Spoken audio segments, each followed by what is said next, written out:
Hello, everybody. Happy New Year and welcome back to Bearcat Chats. I'm Jacob Wilkins. I'm really excited to be talking about admissions today with Mariah Bubel, who is the Director of Recruitment for Undergraduate Admissions at Binghamton. And Mariah, thanks so much for joining me.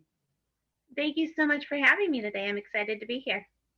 And Mariah, January 15th is the big day. You've got the deadline for early action where people are going to hear back, I should say, and you have the deadline for people to submit their applications for regular admissions. Tell me the significance of that date and all that we need to know for the anxious parents and students out there. Absolutely. So for our first year students, they have two options to apply to Binghamton. They can apply early action, meaning they have applied by November 1st, completed that application by December 1st, and then we guarantee them a decision by January 15th. For our regular decision students, we recommend that they apply by January 15th. So this year has been an interesting year because we know students aren't always in the school. They're not always meeting with that school counselor like they have in the past. So we're pretty flexible with some of these deadlines. We want to make sure that students know that we'll work with them. We'll work with school counselors. January 15th, we're not closing the door. We're not shutting that application off. We're still welcoming those applications. But for those early action students, they're probably a little agitated on the other side. In the past, we've traditionally got decisions out starting in early December. We would start releasing some of our early action decisions. This year, in this new environment, we wanted to take that additional time. We spent some extra time with applications. We really spent a lot of time in committee focusing, delving into each piece of the application, trying to understand the environment that these students were expected to learn in, understand the nuances of what they went through this past year especially. So it took us a little bit longer, and we are just now starting to release a lot of our early action decisions, and we have guaranteed students that we will get them their early action decision by that January 15th deadline. So if they haven't heard, they will very shortly. And if a student is rejected in the early action pool, can they go into the regular admission pool? Sort of. So in early action, I always tell students there's no downside to applying to early action because there's one of three decisions that they will receive in early action. They will be admitted outright. If they are a perfect fit for Binghamton, a stellar applicant, we'll admit them right away. They might be denied right away. And I don't think that's a bad thing. If they are denied in early action, it means that Binghamton just wasn't the right fit right now for them. And we can talk to them about options about getting to Binghamton later as a transfer student, but they know really early in the process that Binghamton right now wasn't going to work. Another decision, though, that we give is a deferral into the regular applicant pool. And that's another decision that I think is a very positive decision. It means that our committee has taken a look at that application and we saw something there that we thought would make them a good fit for Binghamton. We needed to take a little bit more time. So we're going to go back and we're going to review that application again, spend a little bit more time with it, and be able to make a full decision on that application by the regular decision deadline. Understood. And speaking of timing for those regular admission applicants, you can see the writing on the wall. Joe submitted his application on December 27th.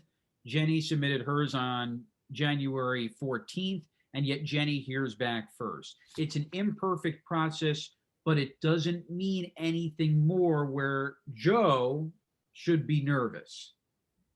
That is exactly right. So I know, a student sitting at home, they don't have this insider view to what we're doing and they don't understand what we're doing. And it might feel like my neighbor heard or my classmate heard and I didn't hear. Does that mean you didn't like me or you weren't interested in my application? And that is not at all the case. We go into committee and it might just be that somebody brought certain applications with them. We don't read based on submission date. We're typically reading based on, Harper College of Arts and Sciences or the engineering school. So there's nuances taking place behind the scenes that vary when and how we're reading an application. And it never is a case that you didn't hear because we didn't like you as much as somebody else. It's just typically a nuance in the process, and hopefully we can get all of those applications out in a timely manner, and we don't keep anybody waiting or nervous for too long. And the big thing, and I'll put my wellness coach cap on here, is that whenever, as long as you applied by that sort of soft deadline, you will hear back. So even if your neighbor hears back first, you'll get a decision either way by around April 1st. That is right. Yes, we will get you a decision by April 1st. We aim to get them out earlier, and we do trickle some out before then. But yes, you will get a decision by April 1st. Just know we are available. If you are starting to get nervous or you're starting to get anxious, go ahead and call us or send an email to your territory liaison, which is available right on our website, and we'll make sure that we're letting you know where you stand in the process and what's going on.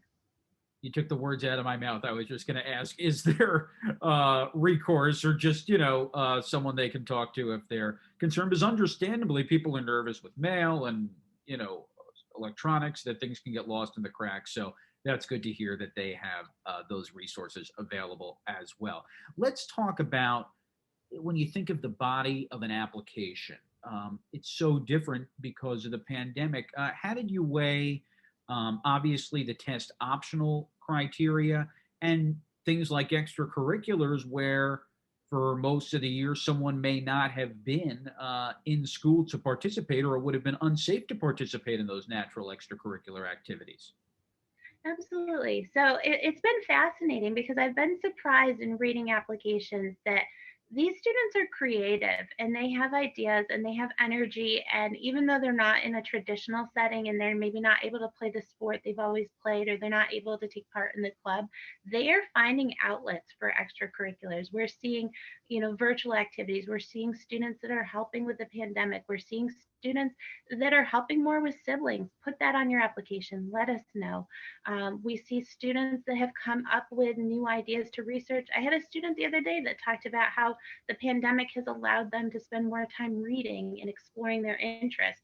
That's great. That counts. These types of things matter, and they should feel free to tell us about that. So we absolutely are looking at that and taking that into consideration. On the other end, students though who just are surviving a pandemic and aren't able to find those outlets, aren't able to take advantage of things, we understand that too. You're talking to real people in your application, and we understand what you're going through. We're going through it right with you, maybe at different stages of life, but we understand what you're going through, and we're not holding that against students. We love to see the creative outlets because we think that's important to their development, but it won't be held against a student who was unable to do that. As for the test optional, that is the same thing. We know that students were unable to sit for exams. We know that students had suffered through cancellation after cancellation. And we also know that there are environments it's not safe for you to go sit for an exam. And we don't ever want a student to put themselves in that position. These are all just pieces of the whole application. So a test score never made or broke an application. Extracurriculars never made or broke an application. They were one piece of the whole that we are reviewing. And so now here we are. Sometimes we have a little bit less to look at. Sometimes we have more to look at. It's just a matter of what you're supplying for your application. We will look at all of it and make what we hope is the best decision for both Binghamton and for the student.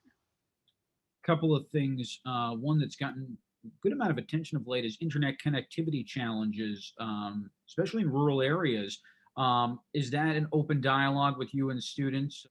Yes, it's been so hard. And it's hard for them to communicate with us if they're having internet difficulties or they don't have a cell phone. They might not be able to get in touch with us. And there are certainly populations of students that we aren't hearing from or that we're not able to get in touch with. We have been communicating very closely with school counselors. I know in many of the rural areas they are sending students home with jump drives, so they aren't expected to do learning in Zoom like many other areas might be, or doing regular meetings with teachers, but they have a jump drive that they're working through school content on.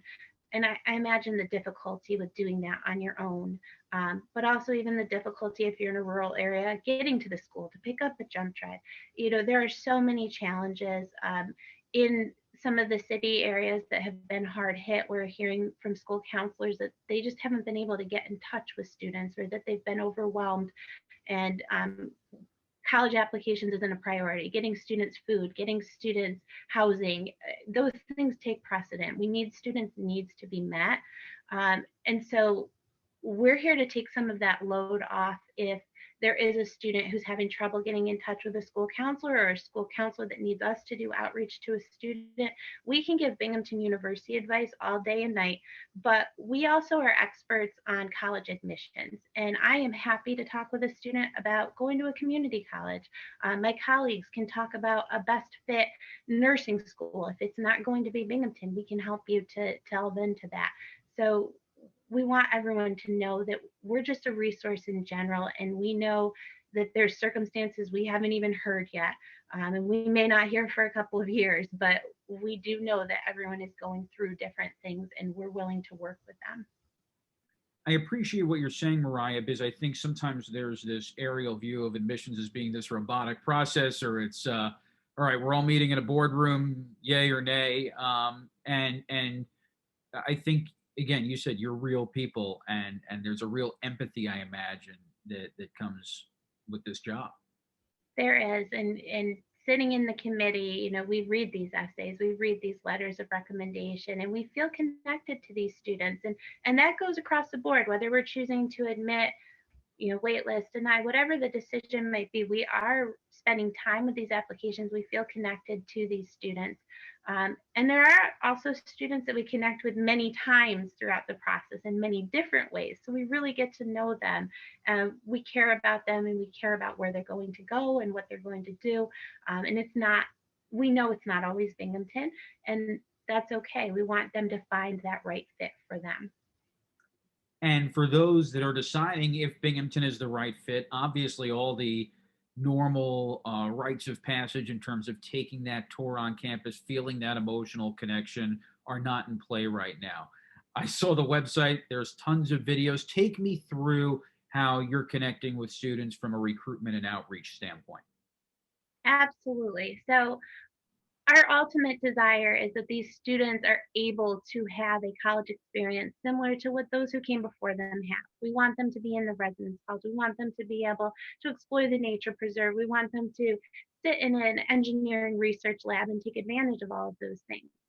Binghamton University, I think, is doing incredible work at trying to make that happen and give the existing students those opportunities and those experiences.